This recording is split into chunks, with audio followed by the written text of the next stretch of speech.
regular meeting of the Albion Planning Commission to order. If you have a cell phone, please put it on silent or turn it off. And can we have a roll call of the commission? Garrett Brown. Here. Scott Kipp. Here. Tom Pitt. Here. Sharon Pons. Lynn Reed. Greg Strand. Here. And George Strander. Here. Thank you. First up is approval of the prior meeting minutes. You should have a draft of the minutes from the last meeting. Move we approve. Support. Okay. Moved and supported to approve the minutes as drafted. Any discussion? Seeing none, we'll bring this to a vote. This is from our May 16th meeting, looks like. All those in favor signify by saying aye. Aye. Opposed? Okay, those are approved. Any correspondence, Cheryl? No correspondence, but if I might, I just wanted to bring the Planning Commission up to date in regards to the Festival of the Forks. They are currently planning to have that activity in the Stauffer Plaza area, going from Lloyd Park to Rieger Park. So they're not planning to have it on Superior Street. And the parade is planned to start at Victory Park and come north. So it'll be the opposite direction. And also the chamber director, Amy Robertson, is moving on to a new position, so they will be posting that position shortly. Okay, thank you. All right, moving on to order of business. The first item is a review and approval of the community engagement statement. And I will hold just a short public hearing on this if anyone wants to bring any comments, but Danielle, maybe you could give us just a little background on this before we go forward. Sure. Just to give a little bit of background, this is a requirement of the Redevelopment Ready Community Program, but it's also going to be a really helpful document for any future public engagement activities. So for any future developments, when it comes time to update the comprehensive plan again, any of the normal business of the Planning Commission and city, as well as City Council, it's going to be a helpful tool to use, kind of outlining some of the practices that have worked for engaging the public over the past couple years. So it's definitely been based on what we have done and kind of taking into account what has and hasn't worked. And so it should all be reflected in that document. And I believe that was sent out about 2 weeks ago for Planning Commission to kind of review.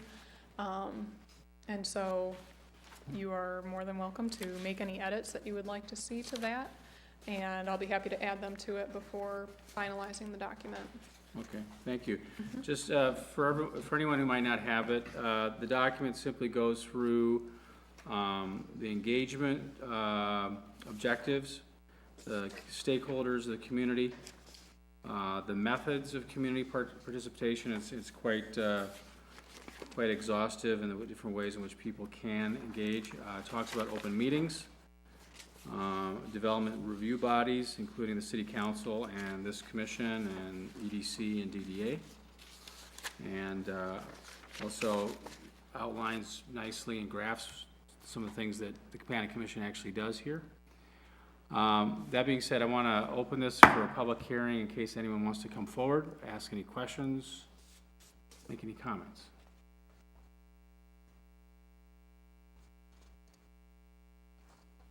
Anyone? All right. I'll close that and then open it up for any discussion with commission members.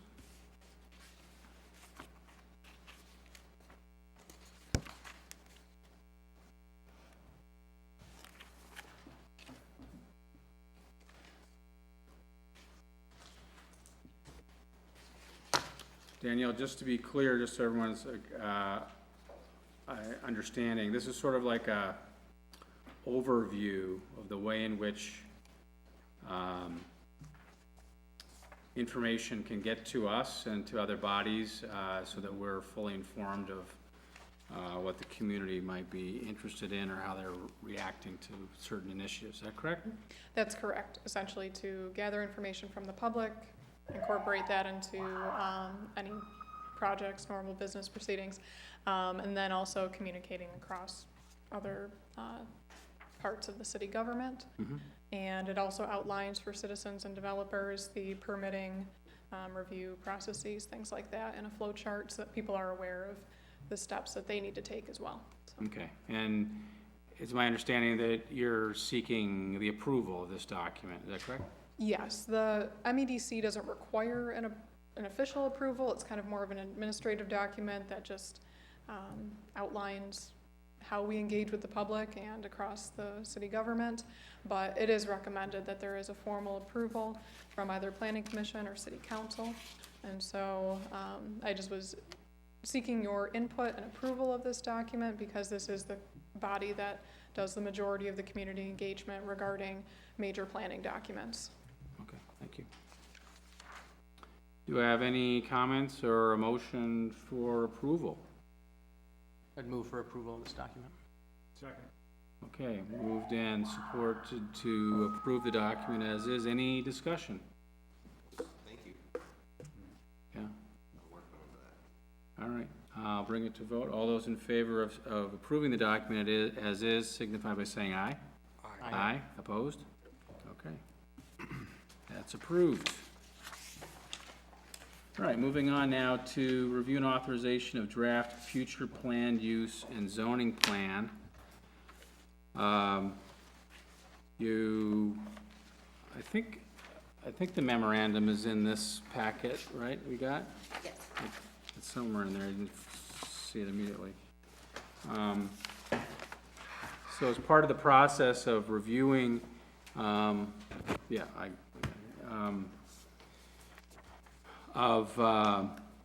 reviewing where we are, the comprehensive plan, going forward with all the initiatives that we've been involved in the last, actually, couple of years. One part of it is to, review the zoning. And Danielle, I'll ask you to come up and just give us a little background on this too, what it is before us and how this would progress through the system. Okay, so to kind of go back to the very beginning of this, the Michigan Planning Enabling Act allows for the comprehensive plan to be divided up into multiple parts essentially for the drafting and eventual approval of the document. So phase one was what we completed last year and what was approved in December of last year, and then this is phase two, and this will complete the comprehensive plan that meets the requirements from the Michigan Planning Enabling Act and the MEDC for the Redevelopment Ready Community Program. So what you have before you is a draft of the future land use and zoning plan, and the purpose of this is to outline where the city stands right now in terms of its land use and where it hopes to go in the future. As we know right now, there's a lot moving and changing in all parts of the community, especially along all of the major corridors. So we're due for an update of our zoning ordinance as well.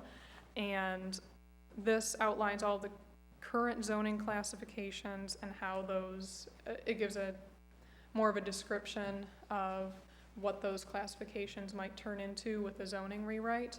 And the zoning ordinance is currently 33 years old, and things have changed pretty significantly since 1984, and there have been updates made to the zoning throughout those past 33 years, but it's not meeting the needs of today's residents and businesses. So the RRC program is offering us $20,000 in technical assistance, which requires a one-to-one match. And one of the projects that we've identified as using that technical assistance for is the zoning rewrite. The document in front of you will guide that zoning rewrite. So today what we're looking to do is get any of input that you would like to contribute to this document. We can certainly make any edits that we would want to today, and I'll be the one responsible for incorporating those edits into this document. And after that, it gets sent to City Council. City Council reviews it, they can make edits to it as well, and then they release the draft for a public input period of 63 days. So that gives exactly 9 weeks.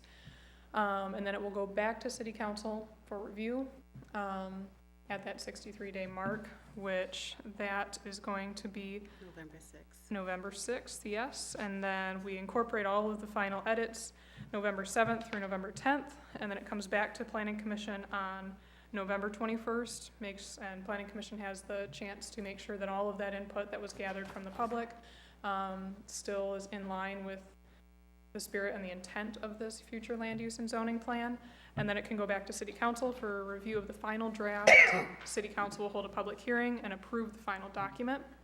So that's what we're asking for today, is really just input and then authorization of a draft for public comment. So this is not a final approval by any means. We have a few months here to really make some significant changes if we need to. Hopefully, given that we've spent quite a bit of time doing some public input for this, it'll be reflective of what the community wants to see. And I would highly recommend that during that 9-week period, the 63-day public input period, that Planning Commission hold public hearings at their regular monthly meetings to, just on that plan. So if anybody is interested, give them another outlet to express their concerns or their approval for the plan. So that would be my recommendation, but from here, it's essentially edits and authorization to go to City Council for public comment. And the timing to get done by the end of the year is important, is that correct? It is. It'd be nice to have it done. I mean, it could take a little bit longer if it needs to. We're certainly flexible, but it would be really nice to have it done and have the final approval from council on December 4th and have it adopted as part of We would meet our goal.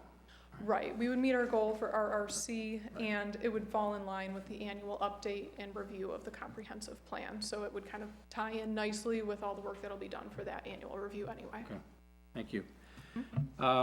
So it's been at least 15 years, right, John, that we've been talking about zoning rewrites? Okay, it's been a long, long time. So it would be great if we actually were able to get some resources to do that. I'm sure all of you were able to take a look at it a little bit. One of the big themes of this document is a simplification of the zoning classifications in the community. And this is the very beginning. All we're wanting to do is be able to pass this on to the city council to authorize it for public comment. It's just a draft, just to sort of start the process. So that being said, I wanted to open it up for any commission members who have any comments or questions. I have a couple of questions. We can turn to page 10 on the map. Penny, I wonder if you can speak a little bit about this missing middle district and why that strip, that 2-block wide strip up there off of North Eaton Street was selected for that type of zoning. Am I allowed to respond directly to that through this? Sure, Sure, yeah. okay, I just want to make sure. So missing middle, that is actually defined under, I'm sorry, that is going to be on page 8. So if you just turn back one page, missing middle housing is essentially a category of housing that meets the middle of the market. So there are people that are looking for denser development, something that's easier to maintain. They're looking for residential developments that aren't going to be your huge single-family homes like we currently have. We have some very large homes. We also have apartments too, but we're looking for something right in the middle there. And so there's actually there's great examples of missing middle housing at www.missingmiddle.com. Or missingmiddlehousing.com, excuse me. And so the intent behind that is that's an area along Eaton Street there, right up along Eaton Street, where there's housing properties that are currently owned by the land bank, many of which are slated to come down anyway. So it could be a good area to look at a developer creating some of that type of missing middle housing, because it is pretty close to some commercial development, but it's also still going to want to have more of a residential and neighborhood feel over there. And so this sort of meets that need of something that's a denser development to match the commercial, but also the residential feel for the neighborhood. And so this also too, this can certainly be edited. So if there are any other areas where people feel that we'd like to see that type of development, or maybe see a different type of development where we currently have that missing middle identified right now. We can certainly make changes to it. This was based off of the input that we got from the Community Visioning Celebration on June 28th. And that was we were pretty happy with that event. It turned out we had well over 150 people there giving their input, and it was certainly more than just the same cast and crew that we see at a lot of things. A lot of younger families there giving their input as well, which was very helpful. So. I mean, I like the concept. I'm just wondering, the people who already live there, it's gonna dramatically change their neighborhood, or could dramatically change their neighborhood, and I'm wondering if there shouldn't be some sort of, town hall with those property owners to get their views on that, since they're directly affected by it. That should certainly be pursued further. I think that it's certainly on the city council members to take a larger role in terms of gathering public input regarding these types of developments. And also to keep in mind that future land use, this isn't necessarily in the next year, next 5 years. We're looking even 30, 40 years out right now. So this is just kind of an example. It's an idea of where it could be, but if we'd like to change that, we certainly can based on more public input. We can certainly do that because we do want it to reflect what people would like to see in that transition period 50 years from now and also 50 years from now. So it's a balancing act for sure, but I definitely support that idea. No, I like the concept. I just want to make sure we Absolutely. take the people who live there into consideration. Absolutely. I had another question about the little commercial district that's carved out along the railroad tracks over by Albion, off of Albion Street, kind of along the river trail.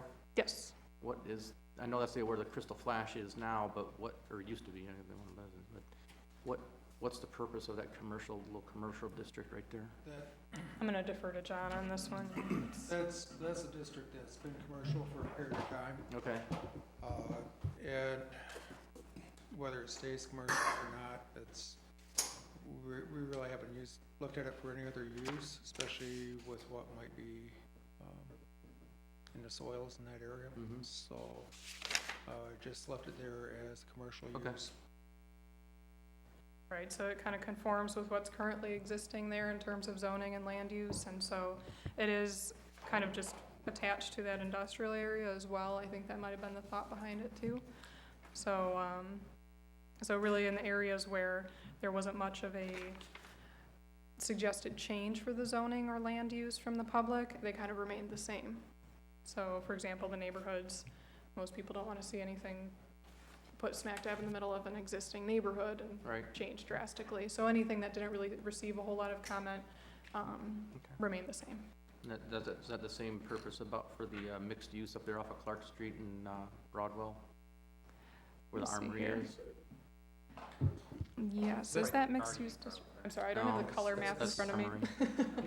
Armory in Dr. Davis's old office. Yeah, currently that's actually used as transitional Okay. for office. And since we do have the armory up there and such, just primarily using it as similar use. Okay. Unless we wind up with different direction. All right. No, I think this simplifies everything. I like it. Just try to make it really simple and clean, so it's not a map that's similar to what we currently have. Right.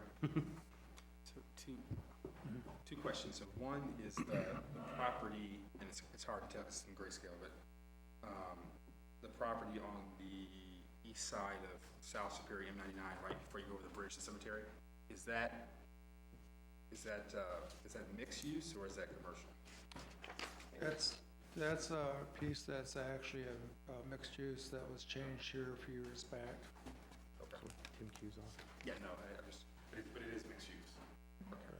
And to clarify, is that where I believe there's an insurance agent along there as well? It's an So, yeah. insurance agent and another address there also that And is then being used.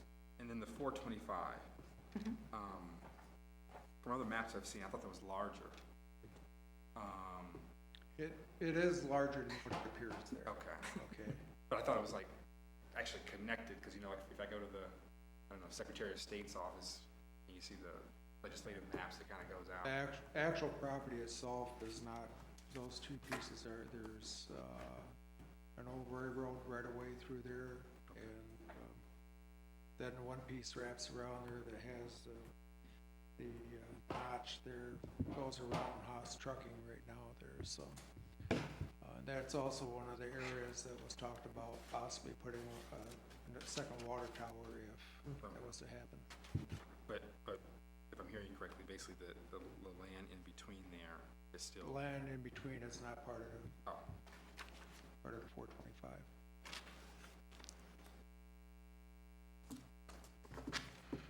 For whatever reason. okay. That's interesting. Any other questions, comments? Oh, yeah, sure. Thank you. Another area in which a missing middle might be a consideration would be the property along Watson Yes. that is owned by the Marshall Public Schools, really on both sides of the street. And I don't know what input they received at the visioning session relative to reuse of some of the Marshall Public School properties, but it might be fruitful to get that input as well. I'll be sure to do that. I'll reach out to Marshall Public Schools and see what people thought about their properties. And just a minor edit, suggestion would be in the introduction in the first paragraph, second sentence, where it says, under the guidance of a consultant, if we could actually insert the name Rosalind Jones. I would like to Absolutely. commemorate her contributions, which were substantial to getting this process started. Yeah.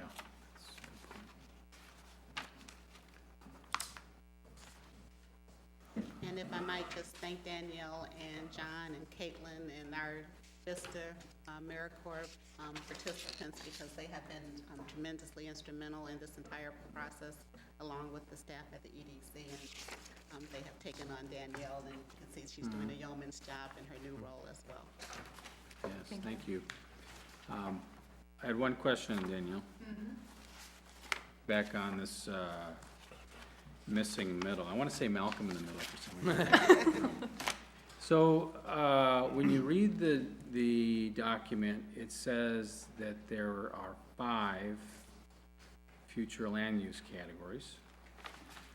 But then when you go to the map, it looks like there's 6. Oh, yeah, so let me see here. I think that was just more so maybe a miscommunication between myself and then the one who's creating the map. And so we can either change that to 6 main future land use categories, but the missing middle housing was more of a subcategory, the residential district. Right. So That's kind of how I was reading it, and then I was thinking, well, if that's the case, I mean, I guess we'd have to make a decision whether we're going to carve it out as a separate kind of residential district, and so we had 2. In which case it would appear on the map like this, or it'd Right. simply be 1. and I think that's a decision for planning commission to make, and I'm happy to make the appropriate edits to that. I think having residential district is, and again, keep in mind the future land use categories are not going to be the 5 main zoning categories. There's gonna be more zoning categories than just those 5. But for the purposes of this plan, though, it is important to make sure that we're clear about what we would like to see. Having it all be residential instead of carving out the missing middle, that would allow for some more flexibility in the future. Because that is something to keep in mind too, that this document, when people are going to apply for rezoning, for example, and they come to planning commission for that application and process, this document serves as essentially evidence for supporting or denying that request, the rezoning request. So that is something to keep in mind as well. Keeping it, instead of carving out missing middle and just making it residential, would allow for more flexibility in that regard. Yeah, go ahead. The other question with the college district, can you explain a little bit more about, I guess it was described as an overlay? Right, so, Is that different than, what the chairman was talking about in terms of the mix, not the mixed use, but the Missing middle. missing middle, are those both overlays, or are they different? They're different, so the missing middle wasn't necessarily an overlay. It's more so just a type of housing that residents have expressed interest for. And so referring to it specifically in this plan, I thought would help to best reflect the interest of residents. And then an overlay district is essentially, you have your zoning classification, and then you have the overlay district on top. So the zoning classification, say for a residential unit, still has to follow all of those rules and regulations. College district overlay essentially means that the college owns the property. And certain things are permitted within the college district, such as dorms, and other things are not permitted, such as industrial use. Is that a way to get around the 5-6 thing? I mean, is The- the concern about, we're saying 5 and the map having 6? Oh, Right? I think the concern about the 5 versus 6, so the 5 that I had identified were mixed use, residential, commercial, manufacturing, and college. And then the missing middle housing was more so just a way to add a subcategory that would meet the needs and the interest of the residents in Albion currently. So this is more on the college district. The district is defined by the college owning it, or that overlay applies where the college owns property. Correct, as far as, but I'm gonna let And how does that John. evolve and change over time if properties change? The college district right now is defined by bordering streets, but does not necessarily mean that all those properties that are within that are owned by the college. And so what you have is the college district, primarily the way it's written right now, those are a lot more flexible, with not having very much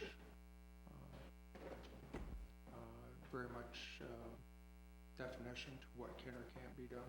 I guess what I'm getting at is like, say, the Ludington Center, you know, you've got something that's kind of dislocated from historical campus, but it's college owned.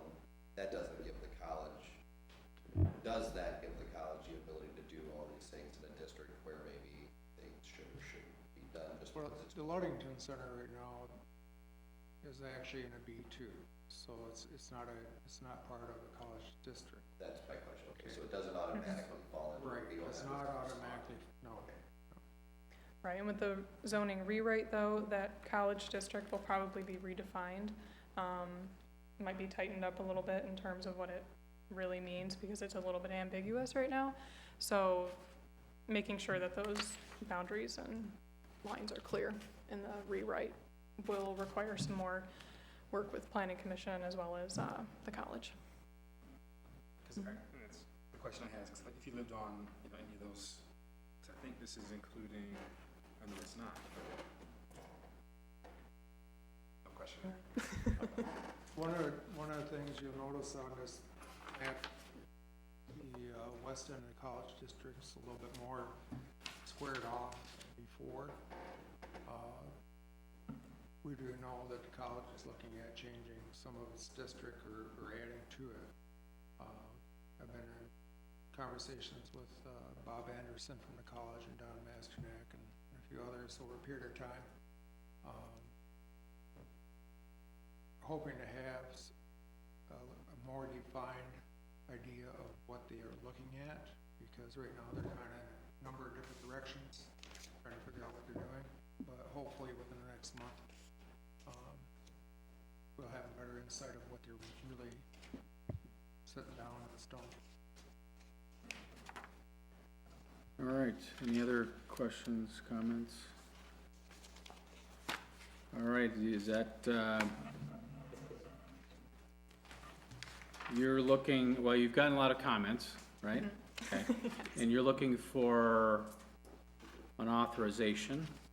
An For the draft to authorization. go forward, is that right? Right, and if I could have a little bit of clarification though, in terms of the residential district and the missing middle housing, is that something, would planning commission like to see it defined into those 5 categories and maybe make that missing middle housing, delineation, I guess, on the map there that's carved out. Would you rather see that become just residential, so that there's maybe more flexibility in the future? Or would you like it to remain as, a missing middle district that's carved out specifically? Well, I'll open up to others first, yeah. I said, well, so, what, versus just a regular residential district, with the missing middle, like, is there, what kind of leeway will a developer have that's different than, you know, someone wanting to put up an apartment complex? So if I'm understanding your question correctly, are you asking, if it were to be missing middle housing, if it were designated specifically as that, would that create, roadblocks essentially if somebody wanted to do that, or I guess what's the benefit what's the benefit of? versus just using any of the, because it seems like when we go to the 5, are we seeing that we're not gonna have any other subcategories? No, not necessarily. So if you go to the main 5 categories, there are going to be, zoning classifications underneath each of those once the zoning is rewritten. And so there will be specific allowance for the types of housing, which there are gonna be more technical names for the missing middle housing. Essentially, it's going to become more technical in terms of allowing for denser development, maybe smaller floor plans, things of that nature. So really, there's probably more of a benefit to just leave it as residential district for the future land use map. But then just keeping in mind that missing middle is something that a lot of residents expressed that they'd like to see at that community visioning celebration. And while people maybe didn't necessarily use the term missing middle because that's a more like technical program name, I guess, that people wanted to see more barrier-free housing, lots that were smaller, things that are easier to maintain. So people expressed interest in that, and then that missing middle housing is really where that meets the need. So I think if you were to leave it just as residential, change that carve out to residential on the future land use map, it would allow for more flexibility in the future. It would also not prohibit you from doing the missing middle types of housing, denser development. Yeah, sure. If I could offer a suggestion, would it be cleaner to just have that particular map have the designations without the missing middle? And then even a separate map that shows areas that could be the missing middle, but understanding these are really other components or subcomponents of the residential districts? I think so. I think that would help clean it up, and it would clarify it as well. I think it would make it much easier for people to see. Any other comments on this one? Okay, so my thought is similar to Cheryl's. I don't know if it makes sense for another map. I think it makes sense to have the 5 residential districts. I do think it makes sense to have a discussion in the narrative, since there is some interest. But it seems more aspirational than descriptive. It's something that people, you know, like, here's a specific niche of residential use that we're looking for or want, and seems, at least at this sort of very high-level review of zones, it seems like it's clearly a kind of residential. So that's my thought, that we'd have the 5 zones on this map. There'd be a discussion of the missing middle as you have it, something like it, I guess. Okay. And I can maybe even just change the formatting and maybe indent that missing middle housing part, that paragraph there, just so it's a little bit clearer that it's just a little bit further of a discussion or narrative about a specific desire in the community. Right, If let that me, helps. I don't know where everyone else is on it, what their thoughts are. I think it goes back to the original concern. I mean, if I looked and all of a sudden I'm in this neighborhood and I see this new thing that I don't understand, I mean, that's gonna, You mean I'm missing? yeah. Missing middle, or, you know, I'm, you know, well, yeah, it could. Okay. It could and probably would raise concerns, just these little spots here and there. Right. In my house is right in the middle of that, so I think absolutely needs more narrative and explanation. All right. Do I have a motion along those lines, to authorize the draft as prospectively amended, so they can go forward in the process to the city council, and we can start getting input again on this draft. So moved. Second. Okay, moved and supported. Any discussion? Okay, all those in favor signify by saying aye. Aye. Opposed? All right, that's moving forward. Third quarter RRC update. Cheryl, who's doing this one? Danielle? Okay, Danielle, All right. you're up again. I'll stay up here. Okay, so there should be in your packet, I believe there should be a copy of the full quarterly report, but there's also a one-pager summary as well. And so just to gloss over some of the highlights, that I can spend a moment talking about the zoning rewrite too, because we have some good news about updates on that. So, as you know, future land use and zoning plan, we just discussed all of that. We don't really need to go over it again, as well as community engagement statement. And then the other two things I'd like to touch on, the economic development strategic plan. A draft of that will go to the steering committee that has been established for that. That'll go out to the steering committee on Monday, the 21st, and then they will meet the following Monday, the 28th, to hopefully send a more final version of that document to the Economic Development Corporation's Danielle? board. When it's relevant, can you give us the number of the thing you're looking at? Is it, oh, can you find it on this? It's on there, but also I would recommend just looking at the one pager. Okay. That's what I'm going off of right now, I'm sorry. At the top, it says RRC Quarterly Progress Okay, I Report got 3. And the Economic Development Strategic Plan, though, that is part of Best Practice 6, so that would be at the very end of that document. So that is moving forward, and it essentially just outlines the vision for the city in terms of economic development, what we're hoping to see in terms of property redevelopment, workforce development, attracting employers. And so that will probably be in a packet soon for informational purposes. And then another part of that Best Practice 6 is the marketing and branding.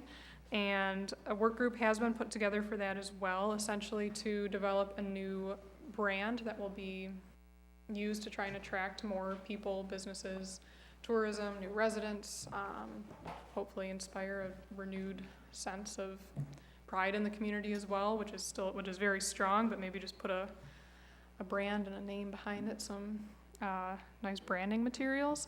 So hopefully we will keep that going, and it would hopefully involve a new logo for the city, EDC, Chamber of Commerce, and we'd look at doing a more comprehensive marketing piece that would help to attract employers here.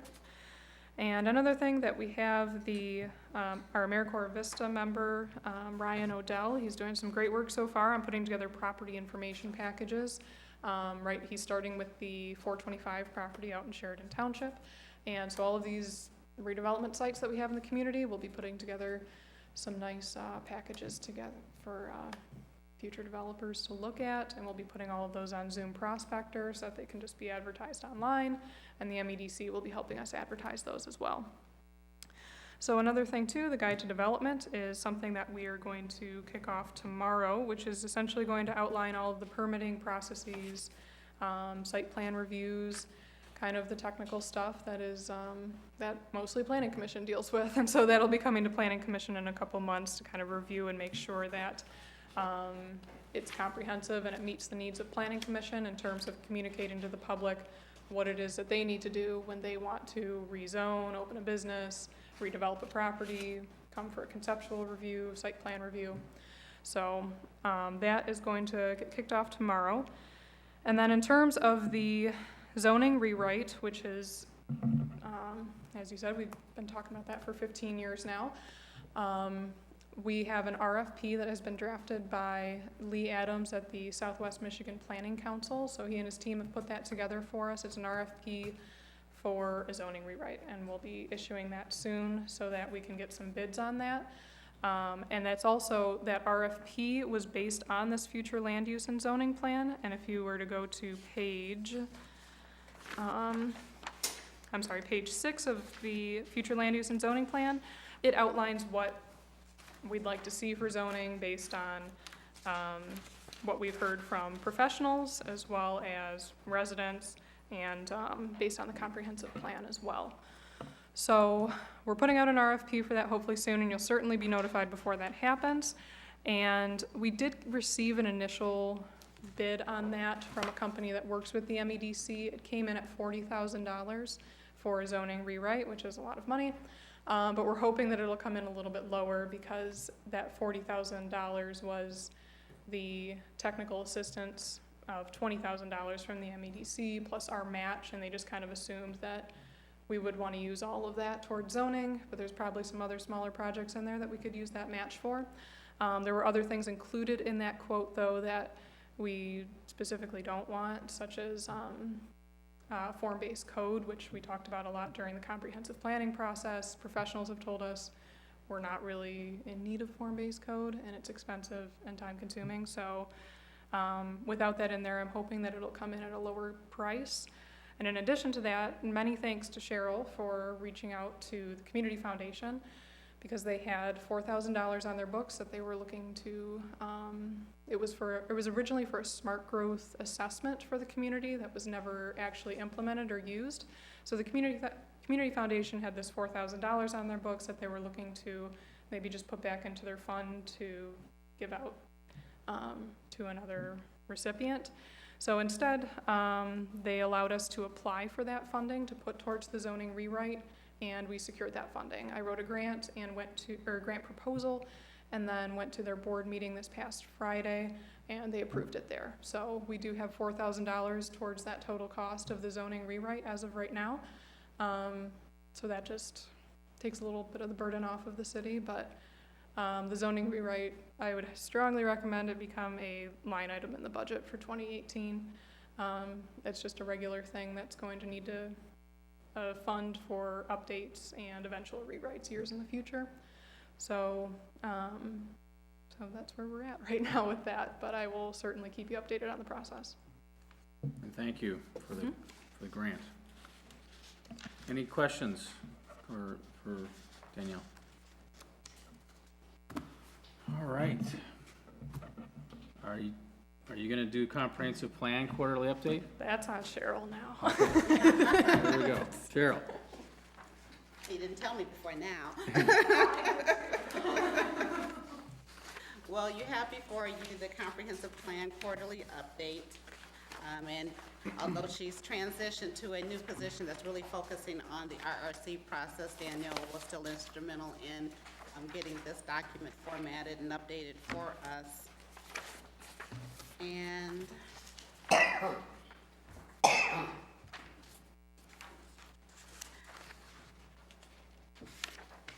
so it's essentially tracking the progress in a number of areas that were already identified.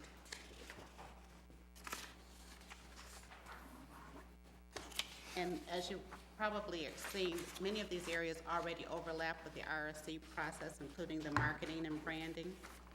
So those are already underway.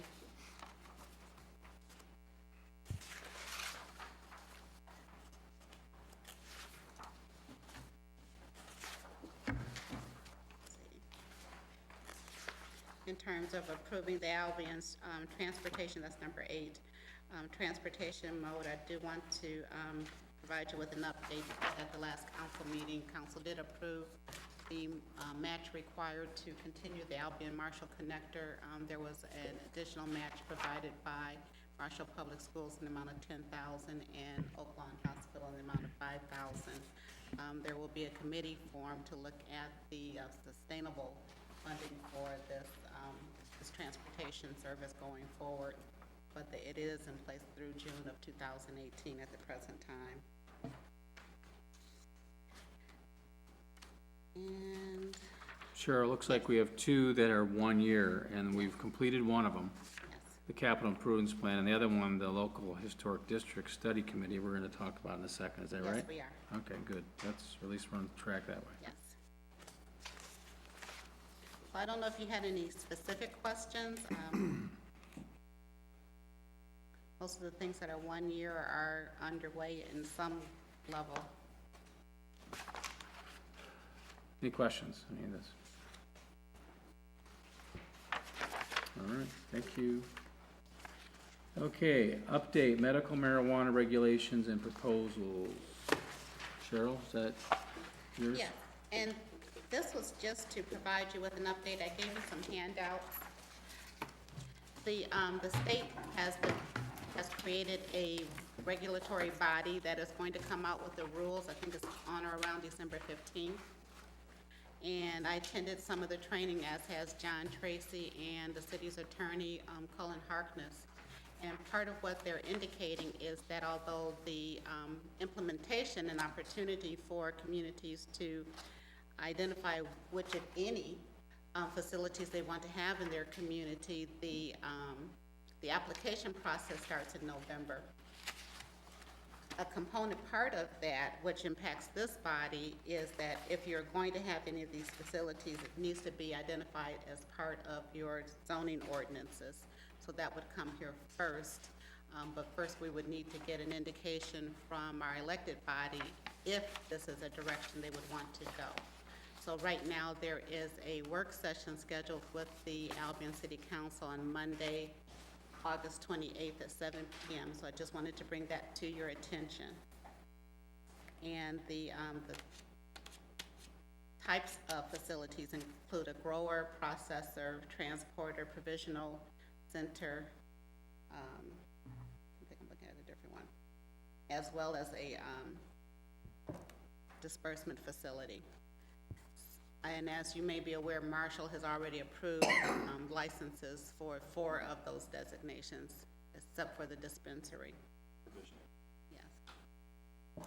Cheryl, can you repeat the meeting information again? Monday, August 28th at 7 p.m. And here? Yes. And that's a meeting, Yes. study session of the city council? Yes. Okay. Okay. Anything else? That's it on that one. All right, any questions? Since when was marijuana spelled with an We spelled either way, actually. The state mostly spells it with an H.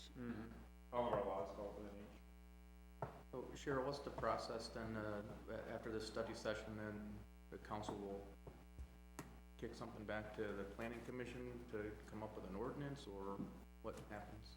It's really going to be up to the mayor and the city council if they want to move forward with exploring it further, or actually saying we want to consider certain options and direct staff relative to, what, if any, facilities they want to have in place and where they would be located, and we would have to draft the appropriate ordinances and zoning. Yeah. I do know there's been a lot of interest expressed to the manager and myself, so, yeah. I think there's a lot of opportunity out there. It's a industry in its infancy, and other communities are already prepared for it, and I think Albion should be prepared for it too. All right, anything else? Okay, next up, approval of interested candidates for local historical district committee. So Cheryl, we have a list, is that right?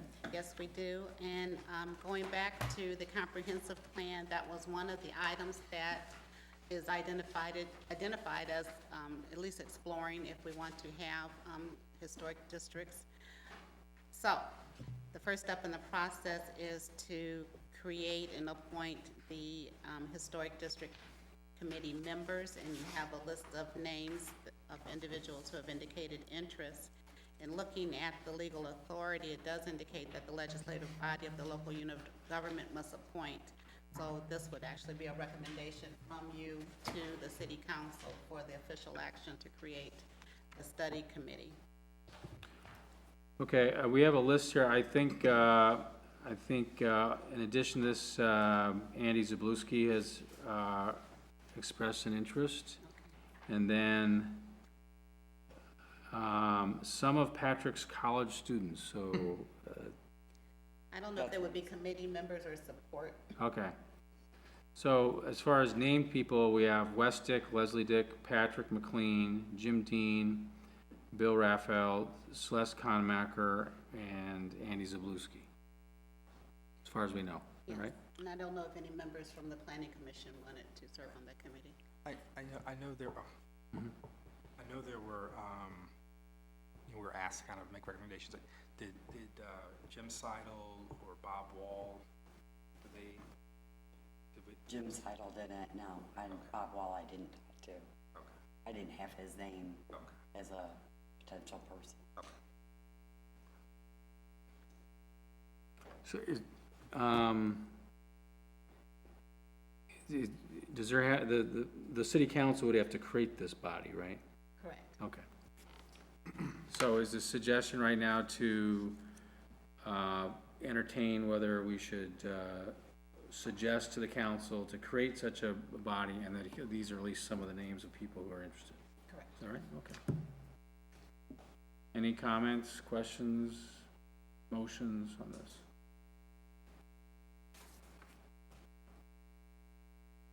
Do you need a motion to recommend that council consider this to approve, or that And- they just? And the creation of the committee is, I think the city council would have to create the committee. Need a motion that we recommend city council create a committee. I think so. We have people interested in doing it, so I would make a motion that we recommend that you create a committee. Okay. And consider these folks, all right. Any support? Support. All right, any discussion? The one question I have is, so, the districts that are designated as local historic districts, are they, does that open up additional grant funding, or is it more, because I know, you could have like a national, probably a state, and then, there's different levels, but what's the particular benefit for local? I think that's part of what the committee has to identify. Presumably, there might be some funding if it's identified as a historically designated area. There are pluses and minuses relative to the approval process whenever you want to make changes, so that needs to be identified if it's preferred here in Albion. Right, so when we put together a comprehensive plan, one section of that was the overall goal to stabilize the downtown, enhance its historic character, and support its economic growth. And one